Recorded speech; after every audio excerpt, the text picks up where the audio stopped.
కోసం భుక్తి కోసం వెట్టి చాకరి విముక్తి కోసం దున్నేవాడికి భూమి కావాలని సాగిన మహాయాత్ర తెలంగాణ రైతాంగ సాయుధ పోరాటం కమ్యూనిస్టు పార్టీ నిర్వహించిందని ఈ పోరాటం కమ్యూనిస్టు పార్టీదేనని దీన్ని వక్రీకరించడం కోసం కొంతమంది ప్రయత్నం చేస్తూ ఉన్నారని వారికి తెలంగాణ ప్రజలు బుద్ధి చెబుతారని సిపిఐ ఖమ్మం జిల్లా కార్యదర్శి పూటి ప్రసాద్ అన్నారు.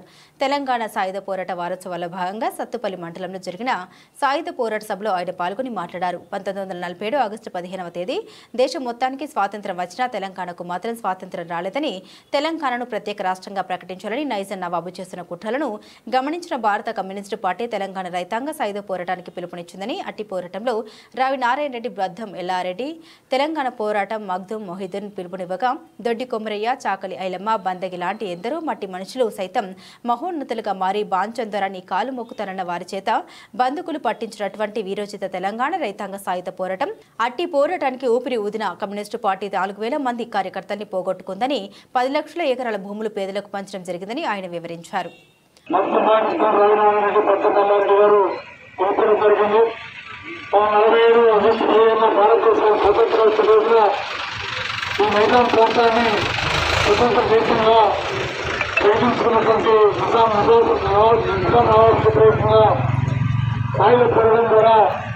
భారతదేశం విలీనం చేయాలని పిలిపించారు, విముక్తి చేయడం కోసం పంపించారు. 48 సెప్టెంబర్ 15న భారతదేశం విలీనమైంది. ఈ పిలిపించిన 11 రోజు నుంచి విలీనమైన 17వ తారీఖు వరకు 6 నెలల పాటు దేశవ్యాప్త రాష్ట్ర వ్యాప్తంగా ఈ సాయుధ పోరాట వారోత్సవం జరుపుకుంటా ఉన్నాం. ఎందుకు ఈ పోరాటం జరిగింది? ఈ దేశం ఈ రాష్ట్రాన్ని తెలంగాణ రాష్ట్రాన్ని నిజాం నవాబు ప్రతిపరుస్తున్న కాలంలో వాళ్ళ కింద ధరలు, జాగీదారులు, దేశభక్తులు పేద ప్రజల భూములు పుంజుకొని పేద ప్రజల్ని విస్తృతంగా పరిపాలిస్తున్న కాలంలో సామాన్య ప్రజలు తమ హక్కుల కోసం, పంట పొలాల కోసం, భూమి కోసం జరిగిన ఉద్యమంలో అనేక అరాచకాలు సృష్టించిన ప్రజల యొక్క సామాన్య ప్రజలు చేసిన మహమ్మద్ పోరాటం ప్రపంచ చరిత్రలోనే తెలంగాణ ప్రజాతంగా పోరాటం చరిత్రలో భూమి కోసం జరిగిన ఈ పోరాటం ప్రపంచవ్యాప్తమైంది. ఈ చూపించిన అభివృద్ధిని దృష్టించుకుని తెలంగాణ రాష్ట్రంలో ఉన్నటువంటి లక్షలాది మంది పేద ప్రజలు, కష్టములు ఈ పోరాటాలు పాల్గొన్నారు.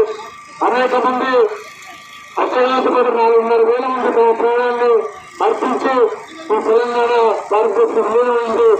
ఆ విలీనమయ్యారు నాటికి గ్రామాల్లో ఉన్నటువంటి ధరలు, దేశభక్తులు, సైనికులందరూ కూడా హైదరాబాద్ నగరం చేరుకున్న నేపథ్యంలో హైదరాబాద్ చుట్టూ కమ్యూనిస్ట్ దళాలు చేరుకున్న నేపథ్యంలో అప్పటి కేంద్ర ప్రభుత్వంతో ఈ నిజాం నవాబు రాజీ పడి ప్రభుత్వం ద్వారా కాయిదాలు ఉంటూ విలీనం చేశారు.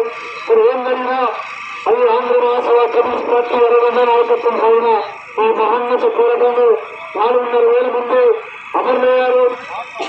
ఊరికి అనేక ప్రజల సంఖ్యలో వాళ్ళు అమరులయ్యే చరిత్ర తెలంగాణ ప్రాంతానికి ఉంది.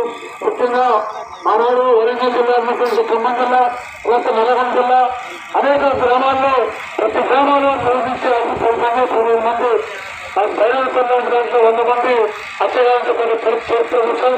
అందుకని మహోన్నతమైన పోరాటం 70వ వార్షికోత్సవ సందర్భంగా ఆ రోజు ఉద్యమంలో పాల్గొన్న తెలంగాణ పోరాటంలో పాల్గొన్నటువంటి అమరవీరుల స్థూపాల వద్దకు వచ్చి వాళ్ళు నివాళులర్పించి వాళ్ళు ఏ ఆశయం కోసం ప్రాణాలు సమయంగా పెట్టి పనిచేశారో పేద ప్రజల కోసం, దాన్ని నిలబెట్టడం కోసం, వారసత్వం పునిపించుకోవడం కోసం ఈ తెలంగాణ వ్యాప్తంగా ఈ వారోత్సవం జరుపుకుంటాను.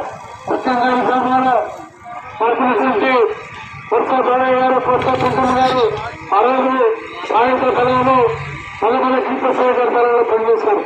నల్లమల శ్రీప్రసాద్ గారు అంతకుముందు దేవుడు చేసుకునేవారిని ఆ సింగరేకాల వర్కర్స్ని స్థాపించిన నాయకుడు. ఆయన అశోక అడవుల్లో ఎన్నికలు జరిపిన తర్వాత ఆ తరానికి ఉపతలం కమాండర్ ఉన్నటువంటి శ్రీప్రసాద్ గారు నాయకత్వం ఇచ్చారు. ఆ తరంలో వీళ్ళిద్దరు దంపతులు కూడా పాల్గొని